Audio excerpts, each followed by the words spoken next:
Grab your black goo. We're about to review Alien Romulus. You ready for this, Fred? Really? Alright, so it's no secret that I'm a fan of the Alien franchise. And that being a fan of the Alien franchise, you know that as soon as I had the opportunity, I ran out to see Alien Romulus.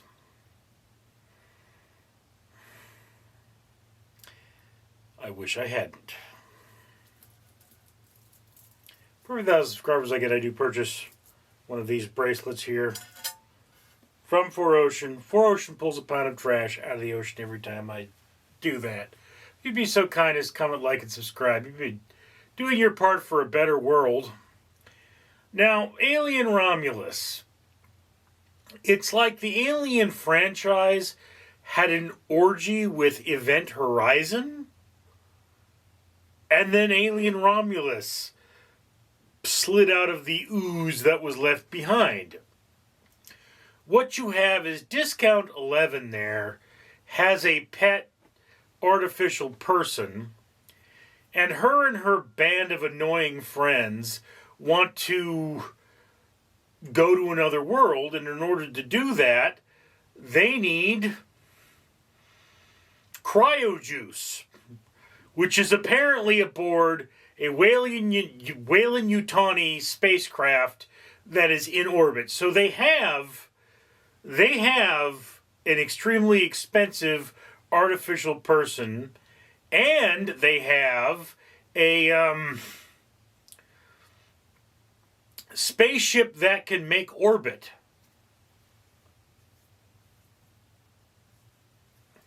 But they're stuck on this mining world, and of course, you know, they need money to leave. Guys, you do realize that someone owning a artificial person a poor person owning an artificial person, a synthetic from Alien, would be like a homeless person owning a Rolls Royce. It's literally insane. It's not completely impossible. Like, yes, somehow an old person or a person may have inherited a beat up Royce, but they wouldn't be using it for transport. I mean, I get you have a general love for that, but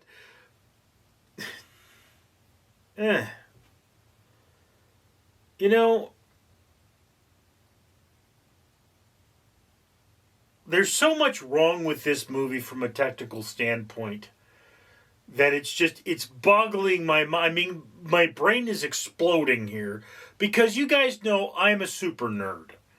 I am a nerd who, like, yeah, I understand physics. I understand spaceships. I get all these things. And, you know, they clearly didn't pull in any technical experts to say, you know, how would this stuff work? They just looked at the other movies and said, well, that's a cool thing. Let's copy that. And that's a cool thing. Let's copy that. I mean, it's almost like they threw all this gobbledygook into a computer, and this is I mean, I know this is kind of cliche, but yeah, it's dumb. It doesn't gel. It's very, very poor quality. I know everybody's loving this film, and I mean, yeah, dude, it's better than, like, that Alien Erection film, but, you know, Alien Romul ass is not exactly doing it for me. But let me just begin with one thing. I will start with some praises. I will go to some praises for this film. It is a beautiful movie. And some of the things in this movie are just truly horrific. And yeah, this is a movie with biomechanical nightmares that will haunt your dreams. And it kind of brings the entire Alien franchise, visually speaking at least, in a full circle from the engineers to the xenomorphs, back to the engineers in the end there. That's what that feels like to me from a visual standpoint. I don't know if that was the intention, but that's where it was going. And thankfully, we have no neomorphs in this movie. We have no deacons in this movie. We just have an Alien franchise film that looks like it doesn't belong with the first two movies, but could fit with the crappy prequels. So yeah, I mean, from a visual standpoint, you could take the stills from this movie and you can create a solid Alien film. One of the things I will point out here is that I don't feel they're casting these films with the right look, because Sigourney Weaver very much looks like a woman of the 70s. People were thinner back then, or at least people in media. Look at the Star Trek crew, and I believe Star Trek was 60s era, but it's like they're very influential in the 70s, and they're all these real skinny people. They were very thin. And, that's one of the things about Sigourney Weaver and the rest of the crew. They're all these skinny, mousy people. And just the look of the cast from this movie reminded me too much of Covenant. This discount Millie Bobby Brown looking woman who just doesn't have the same prowess. It's like there's just something about Sigourney Weaver that, she seems like a regular person, but she doesn't have that doe-eyed look throughout the movie. You can tell when she gets this hardened expression about her, and just that's kind of the thing with the casting of this film. You've got discount Millie Bobby Brown there, and I know that she's not in the Alien franchise, but if they had cast Millie Bobby Brown, I think this might have been a better movie. Still speaking, it's just the physical appearance. She looks like the daughter of the chick from Covenant. That's what she looks like. And then you've got her spazzing android pal there. And yeah, I'll admit his character is very well done. And, he's very much an android with twitching issues. And, really well acted on that part. And then the rest of the cast kind of just fades into the darkness. They're a group of people from basically a Japanese or Chinese movie where they're grungy and they smoke, and they're kind of there to get slaughtered. You never really get to know them. You never really get to care about them. Their motivations are simple, and they're xenomorph fodder, and that's all they are to this film. I really like sci-fi in general. I could sit there and I could watch any crappy sci-fi movie, and, I have to admit, this is not nearly as bad as many of the sci-fi films I've seen. But the problem is that it's an Alien film, and this franchise really deserves better. And they're still, the black goo doesn't exactly come into play in this, but it sort of does. And, I don't know if that's a spoiler or not, because it exists in the franchise. But for one thing, they have, in writing terms, we have what's called the ticking, Fred, you could this one. In writing terms, we have what's called the ticking clock. Which means, it's like we've got to do the thing before this happens. All right? In the film Aliens, that ticking clock was created in the hive scene when the Marines start blasting. They rupture the coolant system, and later on you see emergency venting because the reactor is going to go critical. That's why that happens.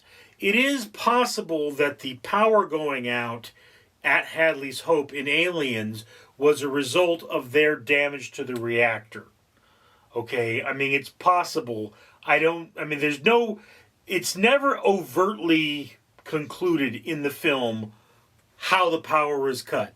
They cut the power. Okay, no. The power was cut. You're assuming the xenomorphs did that. There is no hard evidence to say that that's what happened. Right? I mean, it's one of those, if a character disappears and we don't see their body, we can assume that they're dead, but they can be brought back so long as, they're still there, so long as we don't see the body. That's one of those things about these films, about film in general. So yeah, well, the ticking clock on this one is that this space station is going to, something's going to happen to the spaceship. And it's like, yeah, but that's easily circumventable by the fact that you're on a spaceship. The spaceship can do things. It's a spatial issue. You have a decaying orbit, you can correct orbit. It's never explained why they never try to do that. And then there's another thing I would have to point out about this particular spaceship. Is like, there's part of the plot is that, these are aliens and they bleed acid. And if you puncture their skin, the acid gets everywhere. And it's like, well, you could wind up decompressing the ship that way.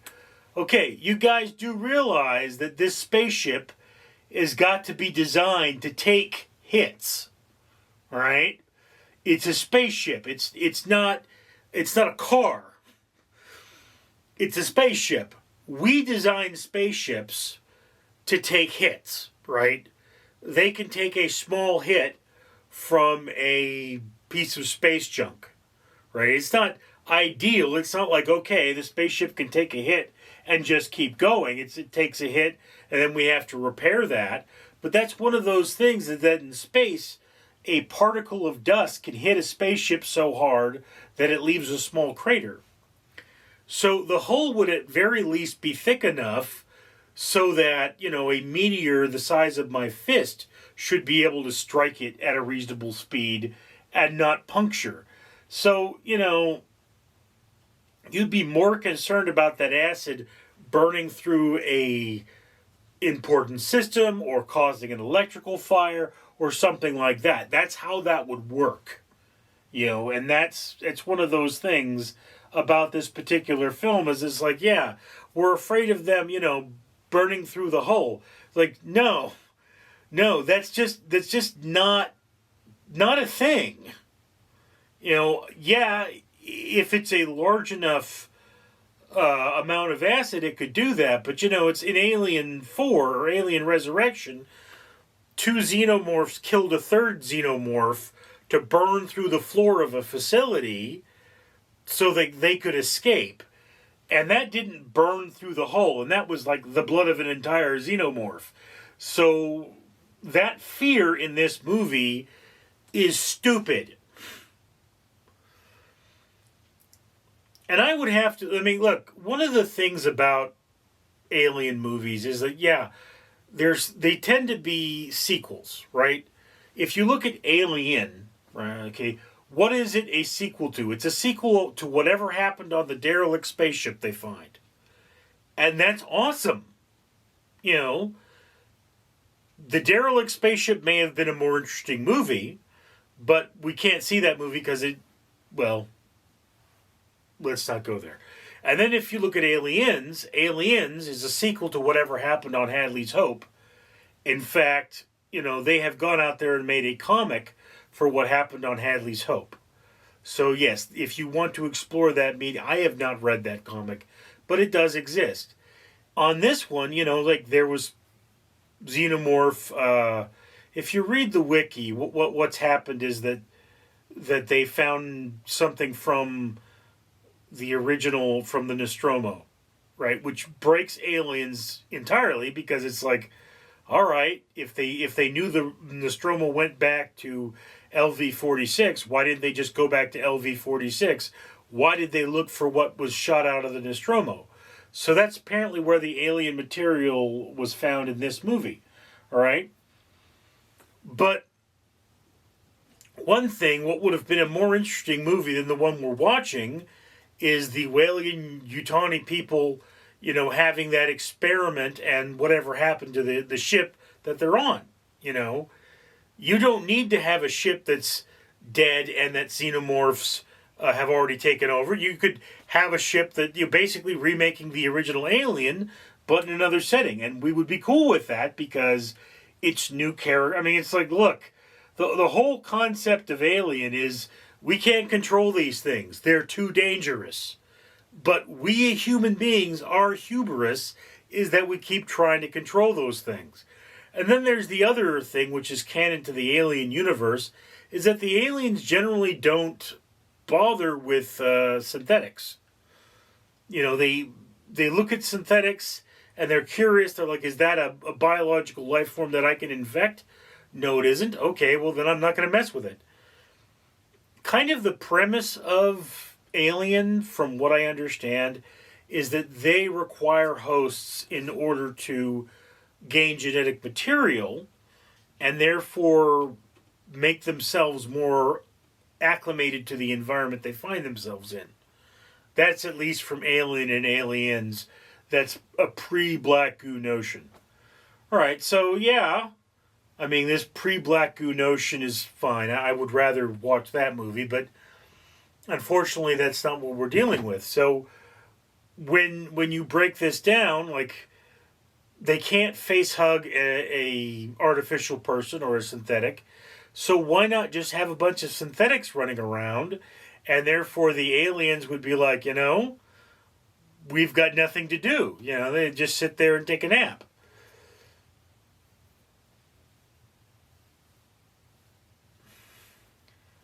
I don't know. Look, everybody is really loving this film, and I admit it's not the worst Alien film I've ever seen, but, it's when I go back to Alien 3, for example, I prefer to view that as a fever dream that Ripley is having in cryo. It feels like a fever dream to me, and it's a gothic horror film that returns to the first film's roots. It is Ripley rationalizing the things that happened in the first film and the death of her loved ones, which, the death of everything she cares about happens sort of off screen. It's this separation. What I would like to see the franchise do is ignore every film except for Alien and Aliens and maybe do a story about Ripley or about Newt. Why is that? You'd have to recast Newt. The original actress is still alive, but she doesn't do acting anymore, and I don't think she'd be interested. And, you could get a hot chick who looks a little bit like her, and, okay, Newt could have grown up into that, and we could make that movie. That's one of the things I would like to see. This movie, I mean, it feels like a fan film. It feels like somebody who played the video games was very into this. But you guys have to realize something, that if Weyland Yutani is just lousy with aliens, and this keeps happening, at a certain point we do have to ask the question, when do they stop throwing money at this? Not the studio, but the company in the world. And two, why are you continuing to send people to find specimens when you have specimens? I mean, if you look at a lot of the Alien short films, and you just look at the things that might be considered canon to this universe, the universe appears to be lousy with these aliens. They're everywhere. The mining colonies keep turning up the dang things. So, sending crews to go collect them seems a little silly when they just keep popping up. It's like me going, I'm going to go send someone to another state to go get Coca-Cola. Like, no, dude, just go to the store. it's there. Or like me going and sending someone to go find me a dandelion. No, dandelions will pop up on their own. I don't need to send somebody to Iowa to go find one. They're already here. It doesn't make a lot of sense. But, where am I left? Well, this is a serviceable film, and everybody but me appears to be liking it. So I would say it should probably inhabit your upper half of the watch list. If you're a science geek like me, you have to watch this film turning off your brain and thinking, I'm here to eat popcorn and watch people get eaten by xenomorphs. So that's where this is. For the highly intelligent crowd, this is kind of a lower half of the watch list. For the average person who doesn't know about physics and spaceships and isn't an aficionado of those sorts of things, upper half of the watch list. I mean, it's a gory horror movie with some great visuals and a really lackluster story. That's where it lies. But that's just my opinion, and I'd love to hear yours in the comments below. I'm Richard. Greetings, humanity. Once again, Fred the Facehugger here, reminding you to comment, like, and subscribe. And of course you should do that because, if you look, I am wearing 2 bracelets. These bracelets are from 4Ocean, a company that pulls a pound of trash out of the ocean every time somebody buys something from them. Well, the owner of this channel has pledged to buy 1 bracelet for every 1,000 subscribers. And it's a very, very dirty ocean that you dirtied. So you should help him out and comment, like, and subscribe, therefore having him more subscribers so that he can buy more bracelets and clean that ocean. Or, I could fulfill my life cycle and hug your face. Don't you want a hug? Come over here. I want to give you a hug. I want to give you a hug right now. Yes, come over here, polluting human. Let me give you a hug.